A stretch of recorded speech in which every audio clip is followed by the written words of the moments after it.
Hello my dear students, welcome to my channel. तो आज इस वीडियो में मैं reactivity series of metal discuss कर रही हूँ। और ये रिएक्टिविटी सीरीज़ कहाँ पे यूज़ होता है, तो जो रिएक्शंस होते हैं मेटल के दूसरे सारे कंपाउंड्स के साथ, तो उसमें ये यूज़फुल होता है। स्पेशली डिस्प्लेसमेंट रिएक्शन जो होता है, जहाँ पे more reactive metal less reactive metal को डिस्प्लेस कर देता है, वहाँ पे ये सीरीज़ को समझना बहुत इम्पॉर्टेंट है।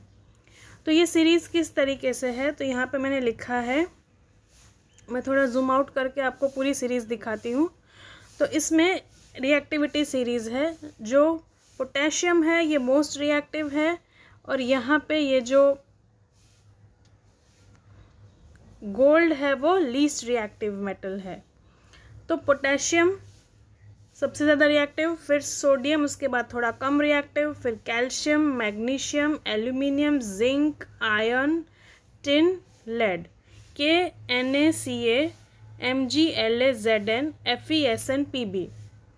इस तरीके से आपको याद रखना है। तो ये जो सारे मेटल्स हैं they are more reactive than hydrogen. Hydrogen से ज़्यादा रिएक्टिव है ये सारे मेटल्स। फिर आता है हाइड्रोजन। हाइड्रोजन का कैसा है, देखो हाइड्रोजन में 1 इलेक्ट्रॉन होता है, तो वो बहुत ही वर्सटाइल होता है। पर हाइड्रोजन का एटम भी बहुत छोटा होता है, तो इलेक्ट्रॉन जो है वो बहुत नज़दीक होता है न्यूक्लियस के, तो वो इतना जल्दी रिलीज़ नहीं हो पाता है कंपेयर टू ये सारे अदर एलिमेंट्स जो हैं उसकी कंपैरिजन में हाइड्रोजन इज़ लेस रिएक्टिव। और potassium, sodium, calcium, magnesium, aluminium, zinc, iron, tin and lead, all this are more reactive. फिर बीच में हाइड्रोजन आता है, और उसके बाद हाइड्रोजन के नीचे जो सारे मेटल्स हैं वो बहुत ही लेस रिएक्टिव है, least reactive. Copper, mercury, silver, gold. Gold तो बिल्कुल ही अनरिएक्टिव है, गोल्ड ज़्यादा रिएक्ट करता ही नहीं है किसी के साथ, इसलिए हम ज्वेलरी जो है सारी गोल्ड की पहनते हैं, क्योंकि गोल्ड के ऊपर कोई रिएक्शन नहीं होता, ऑक्सीजन का भी रिएक्शन नहीं होता है। जैसे कॉपर होता है ना, तो कॉपर का जो वेसल होता है वो ब्राउनिश कलर का होता है, शाइनिंग ब्राउन। फिर धीरे से उस पर एक ब्लैक सी लेयर आ जाती है, वो कॉपर ऑक्साइड हो जाता है, तो वो एयर के ऑक्सीजन के साथ भी रिएक्ट कर देता है कॉपर। पर गोल्ड और सिल्वर भी कर देता है, सिल्वर के ऊपर ब्लैक ब्लैक हो जाता है, पर गोल्ड नहीं करता है, बिल्कुल भी नहीं। So gold is highly unreactive. तो इस तरीके से आपको ये सीरीज़ जो है वो समझनी है। अब ये सीरीज़ के बेसिस पर जो है मैंने इक्वेशंस लिखी है, जो कि है डिस्प्लेसमेंट रिएक्शन। तो डिस्प्लेसमेंट रिएक्शन क्या होता है, चलिए देखते हैं। So what is displacement reaction? The reaction in which one element takes place of the other element. One element in a compound takes place of the other element.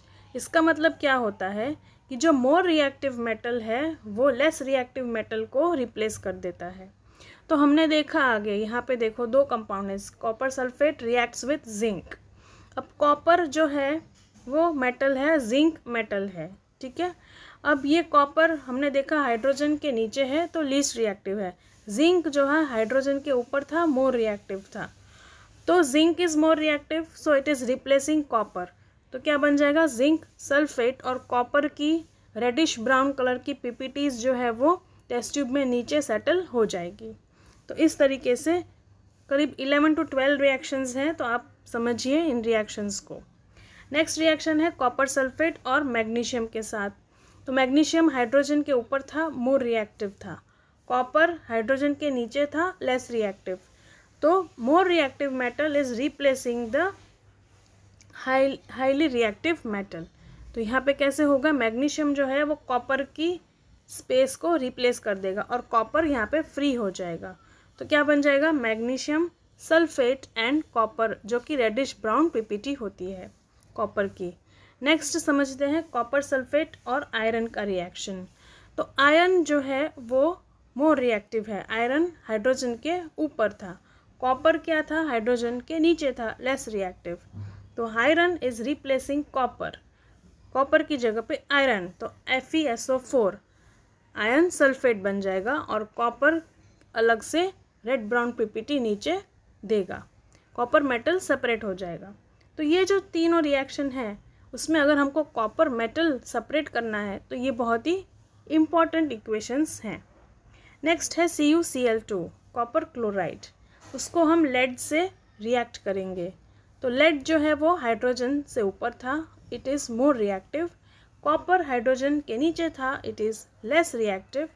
तो lead is replacing the copper, so it is forming lead chloride and copper, that is red brown PPT. Next reaction देखते हैं FeSO4 and Al।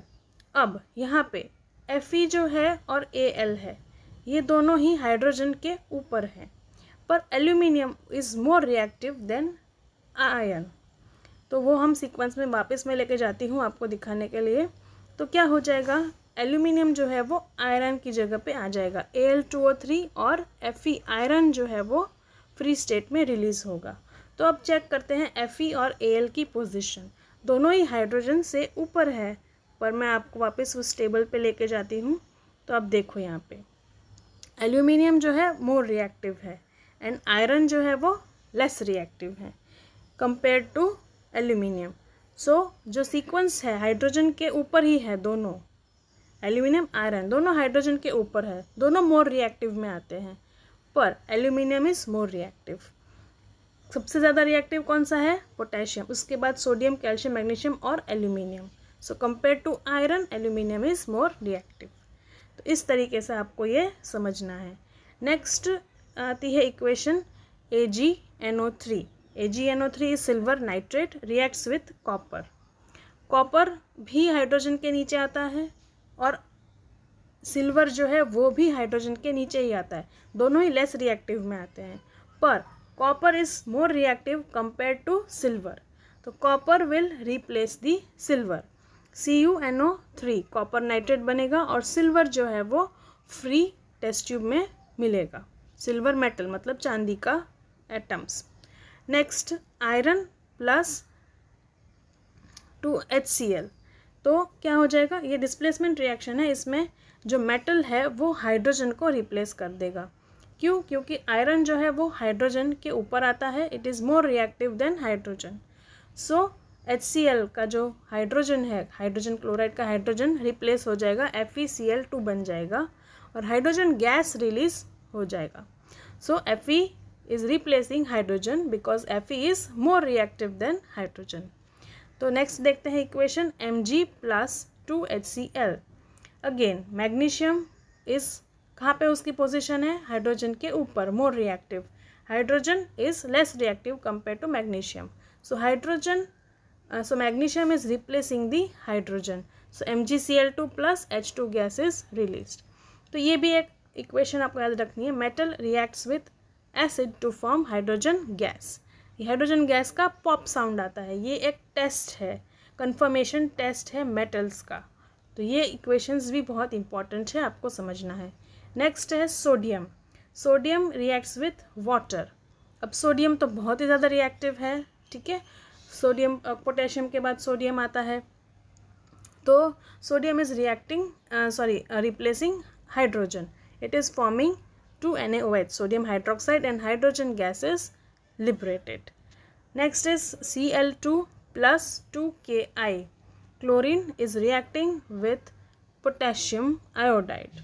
तो क्या हो जाएगा, इसमें जो iodine है वो रिप्लेस हो जाएगा क्योंकि वो लेस रिएक्टिव है, तो KCl बन जाएगा। K किसके साथ चला जाएगा, Cl के साथ चला जाएगा और आयोडीन जो है वो रिप्लेस हो जाएगा। नेक्स्ट इज, क्योंकि पोटेशियम मोर रिएक्टिव है तो पोटेशियम क्लोरीन के साथ रिएक्ट कर देगा। Next CuO plus Mg। Cu is copper oxide and magnesium. So copper hydrogen के नीचे था, लेस रिएक्टिव, मैग्नीशियम हाइड्रोजन के ऊपर था, मोर रिएक्टिव। सो वो ऑक्सीजन के साथ रिएक्ट करेगा, बनेगा मैग्नीशियम ऑक्साइड और copper is released in the test tube. So इस तरीके से आपको ये डिस्प्लेसमेंट रिएक्शंस के सारे इक्वेशंस मैंने समझाए हैं। जितने भी 10th क्लास की कोर्स में से इक्वेशंस थे, आई थिंक मैंने सारे कवर कर दिए हैं।